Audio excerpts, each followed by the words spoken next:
Okay, thank you so much for having me today. Is this really loud? Or it's just me?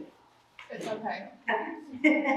My kids yell at me. We do lives every week and they say I talk really loud, which is so funny because in person I don't. I have a very soft voice, but something about, I guess, getting on camera brings it out on me. So.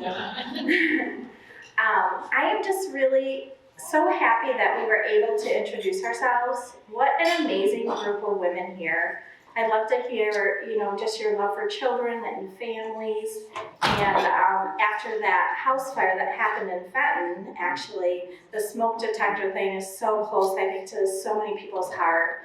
And it did make us go by a ladder, a fire ladder, for my daughter as we talked through our plan and our scenarios. But today I'm just going to tell you a little bit about Coffee Beanery. Some people are familiar with it, and a little bit about my story. And then just a couple points about why I think, especially in this environment, women just make excellent leaders.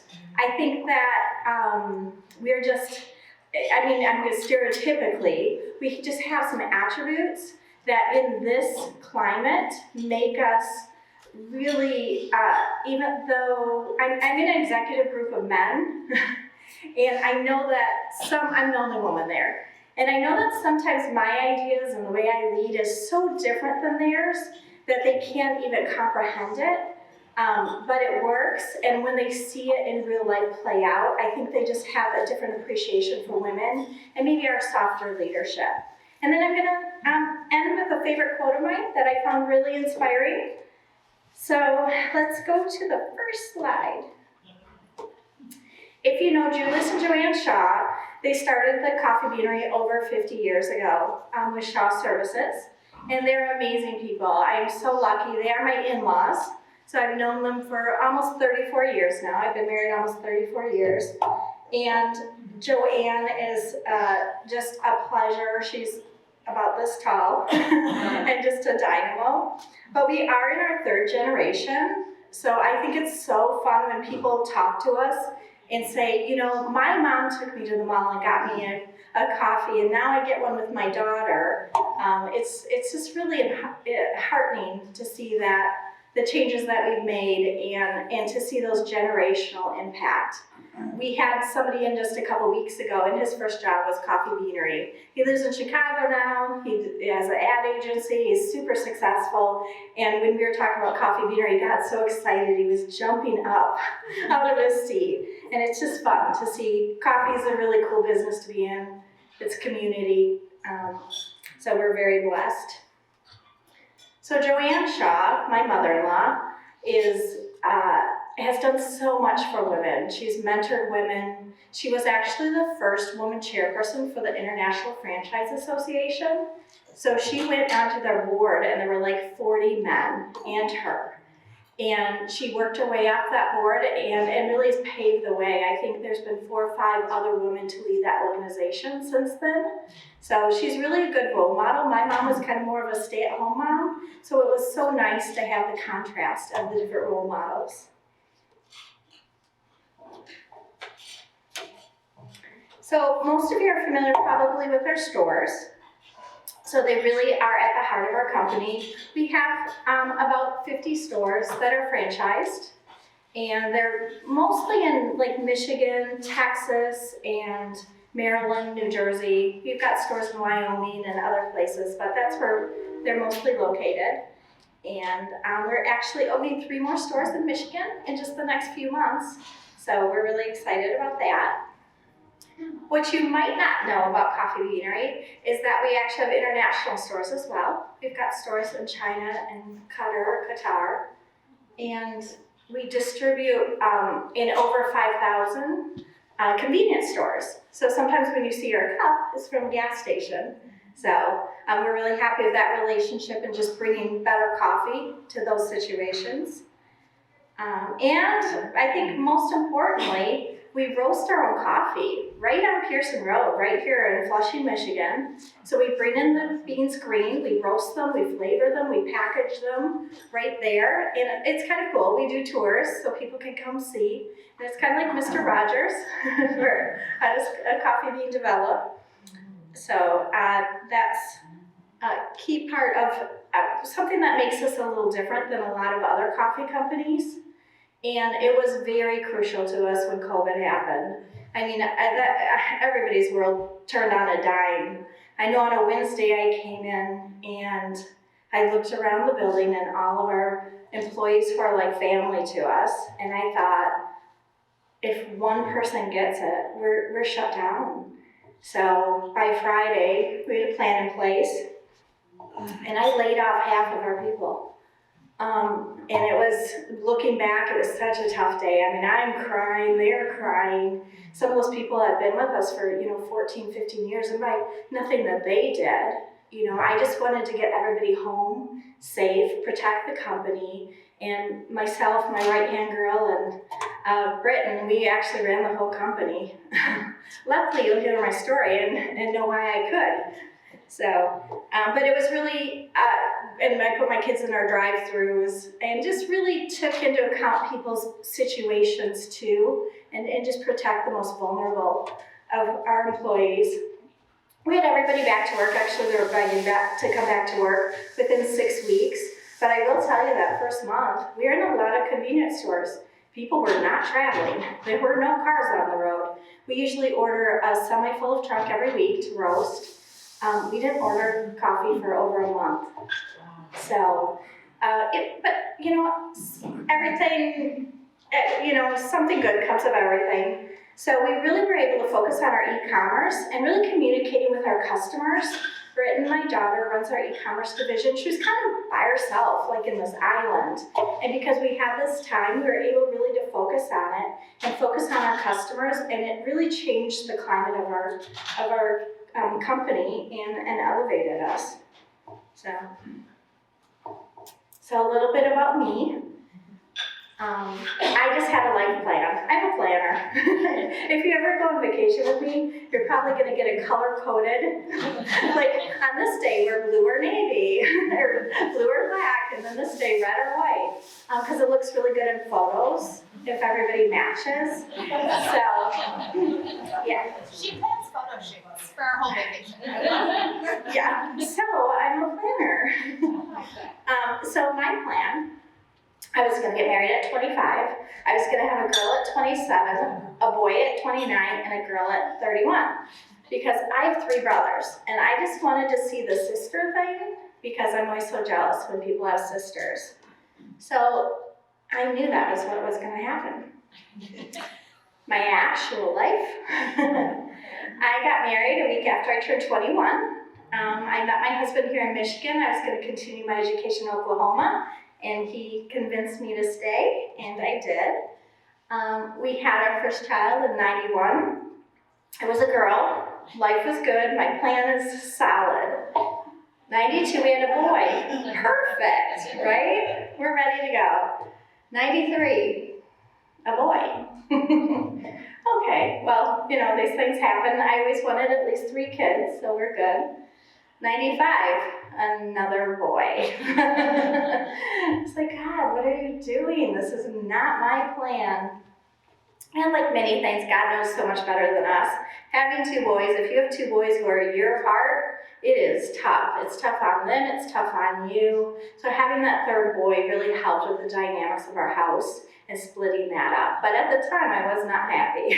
I cried for maybe a week. And then Branson came out, and he's just the sweetest baby ever. God made him just especially sweet just for me. So I convinced my husband one more time, and in 96 we did. We had our girl, so I had my sister with London and Britain, and was really excited. And then, after I started working full-time, I went to the doctor and said, hey, doctor, I'm premenopausal. And he said, you're pregnant. I was 40 at the time, and we argued. And I said, no. My husband says it's the only argument I've ever lost. So we had a beautiful girl. So we have a bonus girl. She's 13. So my life went a little different than planned, but God knows best. So when my youngest of the 5, London, when she went to kindergarten, my mother-in-law came to me and said, would you come be my executive secretary? All my life, I've got a degree. I've got a teaching degree. From the time I was little, I would bring all those dittos home on the school bus for the summer. I would make everybody do school with me. I don't know why they did it, but they did. I made everybody do school. I mean, I always wanted to be a teacher. It's really all that I've ever wanted to be. So it was it was a different plan, and I said, I don't know that I can do this because it's $10 an hour for daycare for my 5 children. Who does that? I don't even know. And so they paid me $7 an hour and the $10 for daycare. So I made $17 an hour. And I came, and she was making changes. She had hired other people to run our company. It wasn't going the way that she anticipated. And so she just kind of wanted me there as backup and to be her executive secretary, which I did. And it was wonderful. We get along very well. I was able to understand Joanne speak. But at the end of the summer, I just felt, and my heart goes out, I know my own daughter, this balance between motherhood and work is just so much. And I, at the end of the day, felt like I wasn't doing either of them really well.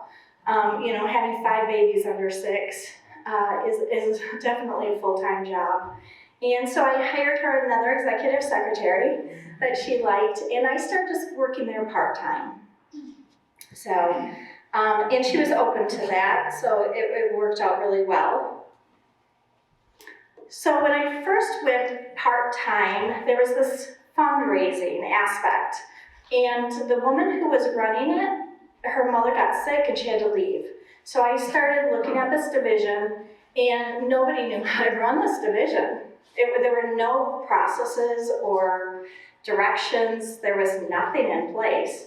So I stepped in. I'm a pretty good problem solver. So I figured it out.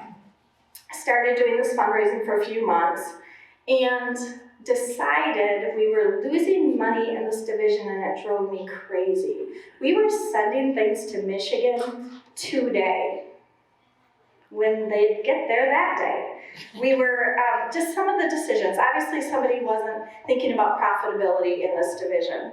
And it really bothered me, and I stayed up all night just fretting about it and saying I could just do a better job at this. But to put myself out there was huge. I don't really ask for a lot. I would just rather go without, like I think probably some people in this room. But I felt really strongly about this. I think at the time my gut knew more than my head. My gut was telling me I was tying myself to a family company, and I'm the daughter-in-law. And my husband and I had tried to keep myself separate. I had my career path. I was going to go teach, be a principal. But I talked to my mother-in-law the next morning. She totally supported she understood why I felt this way. And so I started running the fundraising. It did ruffle some feathers. People were making money in this division, even though the company wasn't making money, and it was a little cross-purposed.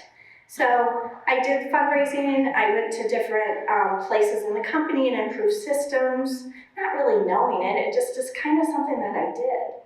And then Joanne came to me again and she said, I want you to go into marketing. She wanted to change some of the marketing personnel. And I said, okay, marketing sounds fun.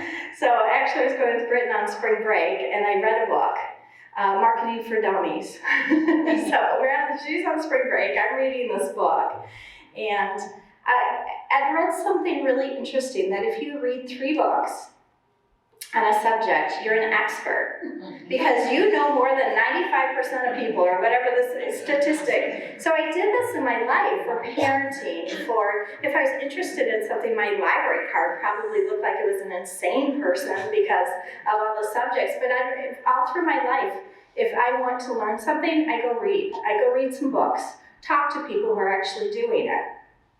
So marketing, I came back from spring break, and she said, oh no, I wanted you to be in charge of marketing. And I was like, oh, okay. So I inherited people who were doing marketing, and now I'm their boss. You know, no problems there.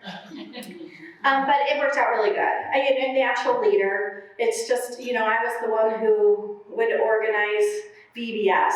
You know, a lot of these things you do as a mother are really great for business when you go into business.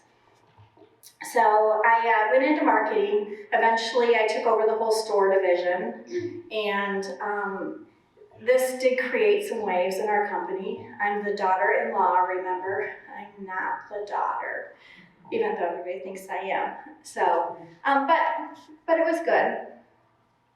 Then, about 8 years ago, we were introduced to EOS. If you haven't heard about it, it's fabulous.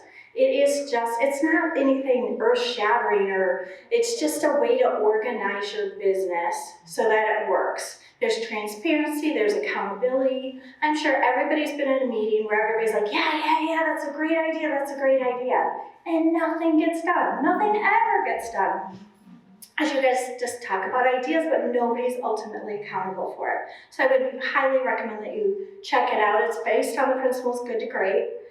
Traction is a real life example of it. And it changed our company. I don't know that our company would be in existence today without this. So we had to take our company and restructure it with no last names. Take out family aspects. If you're in a family company, oftentimes people are all of a sudden the VP of this and the director of this, and nobody's, they're artificial titles. So we had to start from the beginning. A year into the process, I became the integrator. In this, there's a visionary and an integrator. You guys know tons of visionaries. They're the people that are big thinkers and always thinking what's next. But they don't do anything. You know, you've got your integrator usually behind them who are taking these 100 ideas, picking 2 that are good, and they're like, oh, it's just, I remember my mother-in-law, it's just 10 steps. Okay, it's really 1,223 steps with 5 different variations, do you know what I mean? And that's the integrator piece, is getting things to fruition and seeing, you know, the different paths that it can take. But like I said, I'm the daughter-in-law. It was difficult. I mean, I'll just be really honest, family can be tough. And when people are used to or imagining things that are going to go a certain way and they don't go that way, there were moments when our families didn't talk. But for the good of the company and the people that work for us, it was the absolute right decision. And that's what ultimately you have to think about. So 8 years ago I was promoted integrator, and that's our language, but COO in the general population. The only difference that I really like in EOS is the COO is in charge. So, because the COO has to deal with the consequences of everything while the CEO's off, you know, running to wherever they go. So the CEO can fire the COO, but the COO is ultimately, if there's a tie, the COO decides what the direction of the company, which I think is really important. So that's kind of, the nice thing is, when people come to me, I've probably done your job. So you really can't BS me. I'm not your typical leader. I'll go back and package up items for e-commerce. I'll go make boxes if you know, we need to get an order out. And it was a very different way than Dale Carnegie and Joanne led, and it took her a little bit of time to understand the benefit of that kind of leadership, but she does appreciate it and understood it after seeing the effects of it. And we'll kind of go through just 4 ways that women are uniquely qualified. And to me, this is a style of leadership that women excel at. I mean, it wasn't that long ago there were only 7 women in the top Fortune 500 that ran companies, and now there's 56. It's no accident. It's because right now women are poised to lead small companies, big companies, it doesn't matter, because our leadership style is different and it matters. So we're affected, I mean, obviously this is stereotypical. There are men that are these, so I just want to preface that saying, but usually women are more effective communicators. Some of that comes from being moms and being involved in your community. So reading body language is really important. I mean, 70 to 93% of what we do is body language, not what we say. And being able to understand that even intuitively, at an intuitive level, is very important for leadership. Micro expressions. So men and women have tested across the board. They can read this top, 8 expressions, but these micro expressions, they're not understanding the nuances. And my husband will say, "Are you mad?" I'm like, "I'm not mad, I'm frustrated," or, and those things are big when you're communicating with your employees, and being able to read their body language is huge. Second, excel at building relationships. I mean, women do this all the time. I mean, we're in this room, right? Building relationships, it's second nature to a lot of us. And I know it's not really popular for you to be friends with your employees. I do. I am. Some of my best friends work for me. They know I'll fire them. They know I'm company first, right? But I have a book club at my house. So we hang out together, and I think we're part of a team. So having that, there's got to be a respect level, right? But having that bonding and realness with them is something that I don't think is a negative thing at all. So, and then just treating people individually, not as a whole group, but people have different needs. So I'm really trying to look at employees not as a group and not as a rote policy, but one of our employees, they rode the bus to get to our corporate store, and they could get there at 10 after 8 or 7 o'clock. I don't want them standing around for that length of time. I mean, you can't just be so hard-pressed that you don't take into consideration their individual needs. I believe in work-life balance. I don't want any of my employees working 60 hours. I want them to leave at 3:30 if their kids have a choir concert. That's so much more important in the scheme of life. And they feel that, and that's real to them. So I'm everybody's mom. But I think what people are looking for right now is they are looking for a place where they can belong and be part of a team. And so what if you've got another mom? Solving problems. I think that in solving problems, we collaborate a lot more. Maybe our egos aren't as involved, so we can really hear opinions and come up with unique ways to solve issues. And then emotional intelligence, to me, this is the number one thing. I mean, to be self-aware. We talk about strengths and weaknesses all the time, myself included. We have to know as a team what people's strengths and weaknesses are so that we can help each other. And when we're hiring people, make sure that we're hiring people too that can reflect maybe some of our weaknesses. There's nothing wrong with it. I didn't think there was until I did a job interview, and the guy said, "I'm not going to tell you my weaknesses because you'll use it against me." Never even occurred to me. It's just not who we are. So I think that, it's important. I had a guy who works for us, Jay. He flavored 600 pounds of coffee wrong. 600 pounds, that's a lot of money. And I went out to him the next day after I heard about it, and I could see, the fear on his face. And I said, "Hey, Jay, thanks for letting us know." I said, "Thanks so much for letting me know." Because if we would have just passed that off and got it out there, it would have cost us so much money in customers. So thank you for letting me know. What can we do to prevent this from happening again? And his face just lit up. We have to be, I don't want to be held to a perfect standard. I surely am not going to hold anybody else to that standard.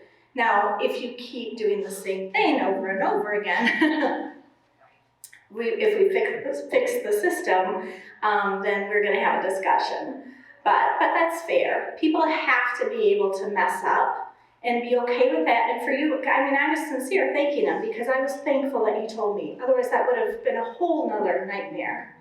So I'm going to leave with just my favorite quote. To me, this is life-changing and something that I still struggle with. But my favorite quote, our deepest fear is not that we are inadequate. Our deepest fear is that we are powerful beyond measure. It is our light, not our darkness, that most frightens us. We ask ourselves, who am I to be brilliant, gorgeous, talented, fabulous? Actually, who are you not to be? You are a child of God. Your plain small does not serve the world. There is nothing enlightened about shrinking so that other people won't feel insecure around you. We were all meant to shine as children do.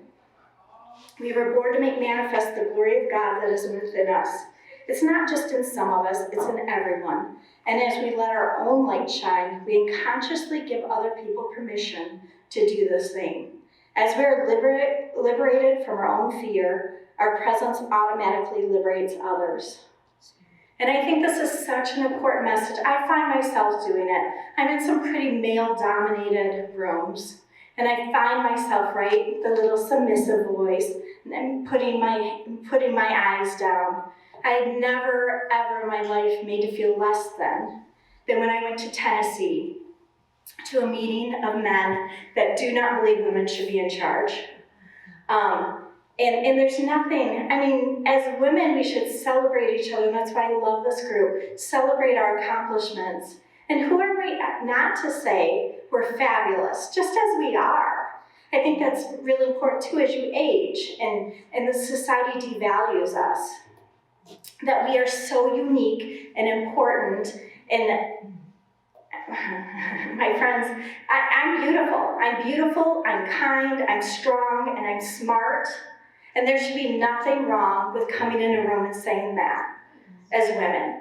And I think that for young women to teach them this, their value doesn't come from boys, likes on social media, you know, that they are, no matter what color, if they're straight or curly hair, do you know what I mean? That they are valued and beautiful. And we need to give that message to these young girls, and really the only way we can give that is to feel that way ourselves. And you guys know, I mean, I'm talking truth here, in a room full of meeting, when I stand up in here and say I'm beautiful and kind and smart, that's not always well received. But it does not do us any good to shrink and be less than we are. Not conceited, right? But not to be less than we are, because it does give people in the room permission to say, do you know what? So am I. So am I. So giving our kids voices and our young girls voices and having them speak up is so important to me. So I thank you. I think I went a little over, but thank you very much.